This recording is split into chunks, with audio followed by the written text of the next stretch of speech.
चलिए जानते हैं मध्य प्रदेश की 25 बड़ी खबरों को सिर्फ 10 मिनट में। लेकिन उससे पहले वीडियो को लाइक और चैनल को सब्सक्राइब जरूर करें।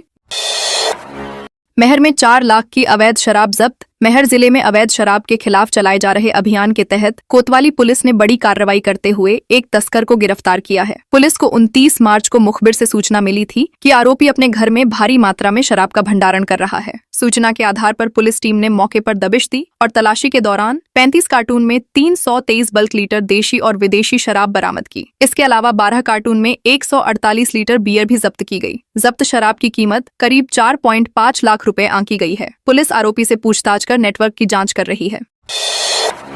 मुरैना में पकड़ाई अवैध रेत से भरी ट्रैक्टर ट्रॉली। मुरैना जिले में वन विभाग की टीम ने अवैध रेत परिवहन के खिलाफ बड़ी कार्रवाई करते हुए एक ट्रैक्टर ट्रॉली को जब्त किया है। अंबाह रेंज की टीम रात्रि गश्त पर थी, तभी उन्होंने रेत से भरी ट्रॉली को देखा और उसका पीछा शुरू किया। चालक ने बचने के लिए वाहन को भिंड जिले की सीमा में घुसा दिया, लेकिन वन विभाग ने घेराबंदी कर ट्रॉली पकड़ ली। हालांकि चालक अंधेरे का फायदा उठाकर फरार हो गया। जब्त वाहन को अटेर थाने में सुरक्षित रखा गया है। वन विभाग ने राजसात की प्रक्रिया शुरू कर दी है और आरोपी की तलाश जारी है।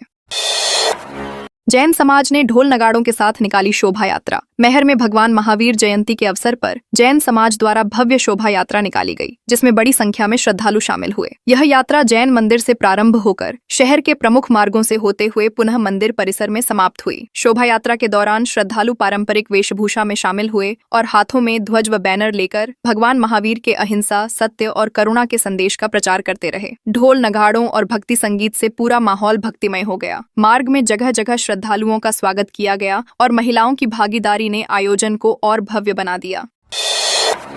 सेवनिया में किसानों का प्रदर्शन, बोले धोखे से जमीन हड़प रहे। सीहोर जिले के सेवनिया गांव में जमीन विवाद को लेकर किसानों ने सड़क पर बैठकर विरोध प्रदर्शन किया। किसानों ने आरोप लगाया कि पुलिस ने बटाईदारों के साथ मारपीट की और पटवारी ने बिना किसी वैध आदेश के खेत में जबरन तारबंदी कर दी। किसानों का कहना है कि जमीन का सौदा कई वर्ष पहले हुआ था, लेकिन अब पुराने मालिक ने उसी जमीन को किसी अन्य व्यक्ति को बेच दिया है। इस पूरे मामले को उन्होंने धोखाधड़ी बताया है। किसानों ने प्रशासन से निष्पक्ष जांच और न्याय की मांग है और चेतावनी दी है कि समस्या का समाधान नहीं हुआ तो आंदोलन और तेज किया जाएगा। पंजाब में पत्नी का हत्यारा बर्खास्त, कैप्टन एमपी में पकड़ाया। पंजाब के फाजिल्का जिले के अबोहर में पत्नी की हत्या के मामले में फरार चल रहे बर्खास्त सेना कैप्टन संदीप तोमर को पुलिस ने मध्य प्रदेश के पांढुर्णा जिले से गिरफ्तार कर लिया है। आरोपी पिछले 4 वर्षों से फरार था और पहचान छिपाकर एक निजी कंपनी में काम कर रहा था। पुलिस ने तकनीकी इनपुट के आधार पर उसकी लोकेशन ट्रेस की और स्थानीय पुलिस की मदद से उसे घेराबंदी कर पकड़ा। आरोपी ने गिरफ्तारी से बचने के लिए अपना हुलिया भी बदल लिया था। गिरफ्तारी के बाद उसे कोर्ट में पेश कर जेल भेज दिया गया है। महिला क्रिकेट टीम की सदस्य स्नेहा राणा महाकाल मंदिर पहुंची। भारतीय महिला क्रिकेट टीम की खिलाड़ी स्नेहा राणा सोमवार तड़के उज्जैन स्थित महाकाल मंदिर पहुंची, जहां उन्होंने भस्म आरती में भाग लेकर भगवान महाकाल का आशीर्वाद लिया। सुबह करीब 4 बजे मंदिर पहुंचने के बाद उन्होंने नंदी हॉल में बैठकर करीब 2 घंटे तक पूजा अर्चना की। आरती के पश्चात उन्होंने चांदी द्वार से जल अर्पित कर विधिवत दर्शन किए। मंदिर प्रबंधन समिति ने उनका स्वागत किया। बताया जा रहा है कि स्नेहा राणा अपने पारिवारिक मित्रों के साथ यहां पहुंची थीं। इससे पहले भी वह कई बार महाकाल मंदिर में दर्शन कर चुकी हैं।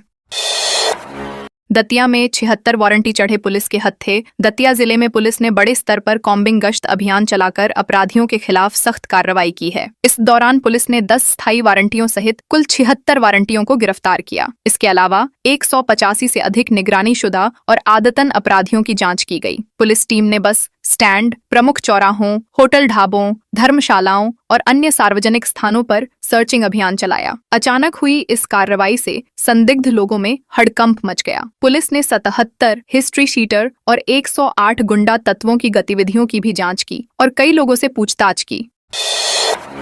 अग्नि सुरक्षा को लेकर जबलपुर नगर निगम अलर्ट। जबलपुर में हाल ही में हुई आगजनी की घटनाओं के बाद नगर निगम ने अग्नि सुरक्षा को लेकर सख्ती बढ़ा दी है। निगम द्वारा अस्पतालों, होटलों, कॉम्प्लेक्स और थिएटर जैसे सार्वजनिक स्थलों पर अग्निशमन उपकरणों की जांच शुरू की गई है। जांच के दौरान कई जगह उपकरण खराब या अनुपयोगी पाए गए, जिनके सुधार के निर्देश दिए गए हैं। नगर निगम कमिश्नर ने कहा कि सुरक्षा से कोई समझौता नहीं किया जाएगा। उन्होंने सभी संस्थानों से फायर ऑडिट कराने और सुरक्षा मानकों का पालन करने की अपील की है, ताकि भविष्य में किसी बड़ी घटना से बचा जा सके। धार जिले में 1 अप्रैल से दूध महंगा। धार जिले में 1 अप्रैल से दूध के दाम में 4 रुपए प्रति लीटर की बढ़ोतरी लागू होगी, जिससे आम उपभोक्ताओं पर सीधा असर पड़ेगा। दुग्ध उत्पादक और विक्रेता संघ ने बैठक कर यह निर्णय लिया है। संघ के अनुसार पिछले 3 वर्षों से दूध की कीमतों में कोई वृद्धि नहीं हुई थी, जबकि पशु आहार, दवाइयों और परिवहन लागत में लगातार बढ़ोतरी हो रही थी। ऐसे में मूल्य वृद्धि आवश्यक हो गई थी। इस बढ़ोतरी का असर घी, दही, पनीर जैसे उत्पादों पर भी पड़ेगा और होटल रेस्टोरेंट व्यवसाय भी प्रभावित होंगे। कुर्सी विवाद में मारपीट का वीडियो वायरल। छतरपुर शहर के सिविल लाइन थाना क्षेत्र में मामूली कुर्सी विवाद ने हिंसक रूप ले लिया, जिसका वीडियो सोशल मीडिया पर तेजी से वायरल हो गया। बाबूराम चतुर्वेदी स्टेडियम के पास रात में कुछ युवकों के बीच बैठने को लेकर बहस शुरू हुई, जो देखते ही देखते मारपीट में बदल गई। इस घटना में अभिषेक यादव नामक युवक घायल हो गया, जिसे जिला अस्पताल में भर्ती कराया गया है। पुलिस ने वायरल वीडियो के आधार पर त्वरित कार्रवाई करते हुए 4 आरोपियों को हिरासत में लिया है। सभी के खिलाफ धारा 151 के तहत कार्रवाई कर न्यायालय में पेश किया जा रहा है और मामले की जांच जारी है।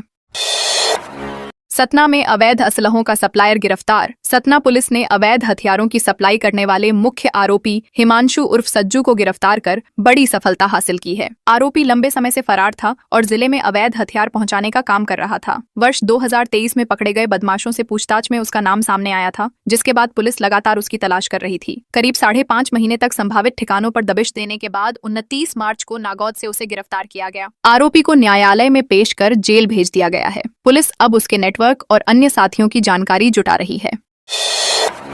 चचेरे भाइयों ने एक दूसरे को लाठी, कुल्हाड़ी और पत्थर मारे। छतरपुर जिले के ईशानगर थाना क्षेत्र के बाजनापुरवा गांव में जमीन विवाद को लेकर 2 पक्षों के बीच जमकर हिंसक झड़प हो गई। खेत में कब्जे को लेकर शुरू हुआ विवाद इतना बढ़ गया कि दोनों पक्षों ने एक दूसरे पर लाठी, डंडे, कुल्हाड़ी, सब्बल और पत्थरों से हमला कर दिया। इस घटना में कुल 6 लोग घायल हो गए, जिन्हें जिला अस्पताल में भर्ती कराया गया है। जानकारी के अनुसार जमीन को लेकर लंबे समय से विवाद चल रहा था। विरोध के दौरान कहासुनी बढ़ी और मामला मारपीट में बदल गया। पुलिस ने मामला दर्ज कर जैसे जांच शुरू कर दी है।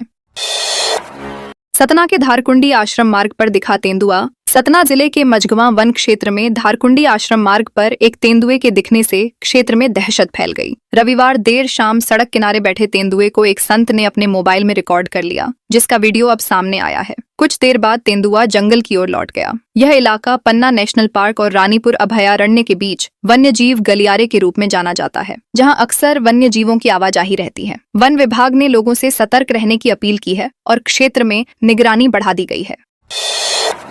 पनागर आड़ेगांव कला में आग से 90 एकड़ फसल जली। नरसिंहपुर जिले के पनागर और आड़ेगांव कला गांवों में आगजनी की घटना से किसानों को भारी नुकसान हुआ है। आग में करीब 35 किसानों की लगभग 90 एकड़ फसल जलकर पूरी तरह नष्ट हो गई। प्रशासन ने मौके पर पहुंचकर सर्वे कार्य पूरा कर लिया है और नुकसान का आकलन किया गया है। एसडीएम के निर्देश पर राजस्व टीम ने खेतों का निरीक्षण कर प्रभावित किसानों से जानकारी ली। रिपोर्ट के अनुसार पनागर में 35-40 एकड़ और आड़ेगांव कला में 45-50 एकड़ फसल जली है। प्रशासन ने किसानों को राहत दिलाने के लिए रिपोर्ट शासन को भेज दी है।